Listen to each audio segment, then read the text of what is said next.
Hello everyone, welcome to another very important video. As you can see, I'm joined here by a new friend and her name is Ponzu. She is the most beautiful, perfect creature that I've ever seen, and she just popped out of the womb that way, I assume, because I mean, look at her. But today I wanted to talk about something, not about being pretty or not being pretty, but about the process of becoming pretty later in life and how that changes how you see things. There is a cultural idea that has been floating around in my mind, and it's been sort of the expectation that people have that you either are going to be pretty or you're not going to be pretty. In terms of women, or in terms of men, you're either going to be attractive or you're not going to be attractive. And I noticed that in society, this is very black and white, and people sort of don't understand that, like a lot of things in our society, whether or not you're pretty, attractive to who, and at which point in your life, all of those things are on a spectrum. Nothing is black and white. She's my best friend, and she was born this way, born super pretty. But as you guys might know, I am a trans woman, and personally, I didn't like how I looked up until my mid-20s. I didn't think I was attractive, and I deleted most of the photos. I'm not going to show you guys, okay? I don't like to look at myself back then. But once you've gone through whatever process you're going to go through, and for example, for me, I went through a transition. I had some surgery. I did some cosmetic surgery, and I ended up a lot prettier. Now, not everyone thinks I'm the prettiest girl in the world, but well, and I've seen people do this, okay, and I've seen some of the nicest people have been the ones who have gone through the most incredible transformation in their lives. And sometimes it's a weight gain transformation, sometimes it's a transition, a gender transition, and sometimes it's just taking care of yourself and finding a style that works for you and a way to carry yourself that makes you more appealing. It almost becomes this paradox when you get prettier later in life, because on the one hand, you've woken up to all of the look you see for yourself firsthand, how differently people are treating you in your day-to-day life. But you also made the choice to become prettier to take advantage of that. I'm wondering if that might be the kernel of cognitive dissonance that sort of like makes people that achieve a lot of fame, a lot of wealth, a lot of prettiness or whatever, things that are going to give you advantages in society. I wonder if that's the kernel of cognitive dissonance that sort of makes a lot of people go nuts and become worse people. So I've seen it both ways. I've seen people go from being kind of not attractive, and I don't want to use the word ugly because I don't think they're ugly people. I don't really think anyone is an ugly person unless their inside is ugly. That's my kind of philosophy. But there are different levels of conventional attractiveness, and that I'm not going to be the person who is going to try and look at people or try and tell them that how you look doesn't matter, because it really does in society. And I think we really just should be straight about that. And so instead of going, well, I try not to go crazy because I feel that kernel of cognitive dissonance in myself. But the way that I came around to it is that, yes, I understand that being pretty and that looking good matters a lot for your life and for society. And that's why I did what I did. But that doesn't mean that I have to be a part of that. And it doesn't mean that I have to reinforce that. So I try my best to judge people by who they are and not by how they look. Obviously, that can be very hard. Hey, pretty girl. She's a Japanese Chin. She's only 3 months old right now. She's a bundle of joy. She's actually saving my life.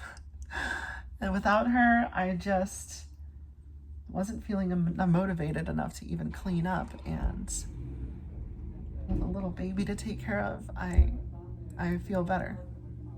Some of you, I'm sure, have already seen my video about perception. And this kind of plays into that whole concept too, because when you get prettier, you go through a change. And then we run into that other sort of quirk about society where people's perception of you doesn't really change.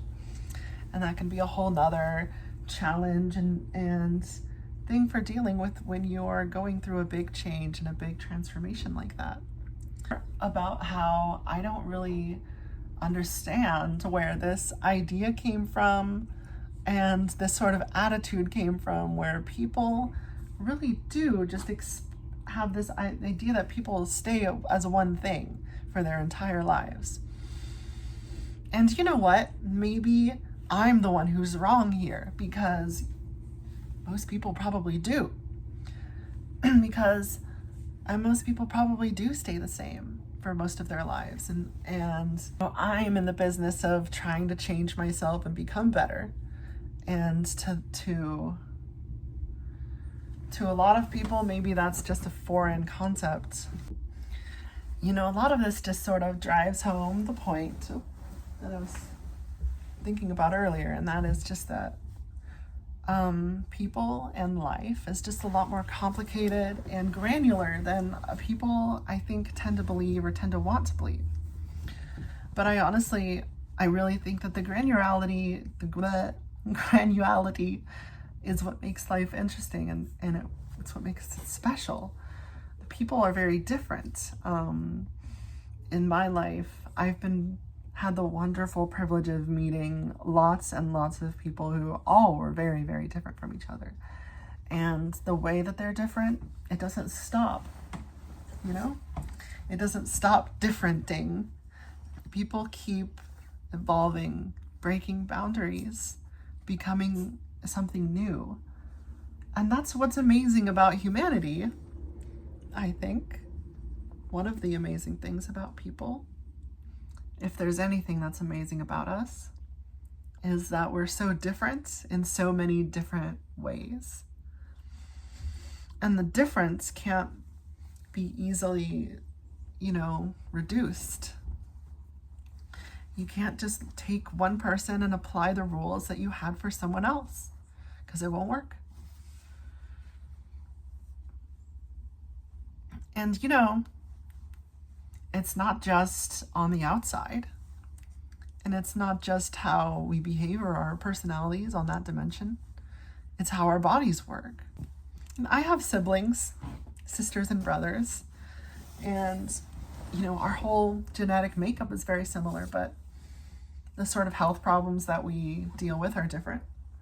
Everything about our personalities is different. Our lives are different. And I want to bring some more concrete reality into this, because I'm not talking about vague things. I'm talking about actual, you could document these as clinically medical differences, right? Even in your own family, one person might have a condition that requires a specific type of medication, and another person with very similar DNA could not have that. And so all of these things together. What does that have to do with getting pretty later in life? It just means that it's never over. If you're feeling bad about yourself, it's never over. There's always something you can do to feel better about yourself. There's never a point at which you can't go from where you are to something better. And that applies, I believe it applies to your life, and it also applies to how you look. So I think it also applies to transition. It applies to if you're struggling passing or struggling blending in. But I want to be that driving force and to tell you guys that there is a light at the end of the tunnel. And even though my journey is not the same as your journey, and everyone has their own unique journey, especially when it comes to being comfortable with how you look and your presentation. But hey puppy. Whether it has to be something as extreme as an operation or a new medication, it could also be something like a hairstyle or something that helped me that wasn't surgical, was actually just threading and dyeing my eyebrows.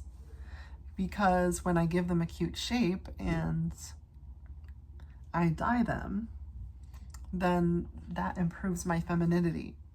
And it was actually a big moment in realizing that I could pass, because I had actually got surgery before this and I was feeling like it didn't work. And I was feeling like it wasn't going to be enough to really help me blend in like I wanted. But, you know, I tried out some different eyebrow threading. I eventually got it done, and then at first it was a little too dark and too garish, but it blended in to look more like it does now, and I was starting to see myself as I wanted. And it wasn't a surgery, it wasn't really even makeup, but it was just a change to my weekly grooming habits. So what I'm trying to say is I want everyone to have hope. I want everyone to believe that they can be comfortable in their own bodies and that there's a path for them to get there. Because I believe that there is.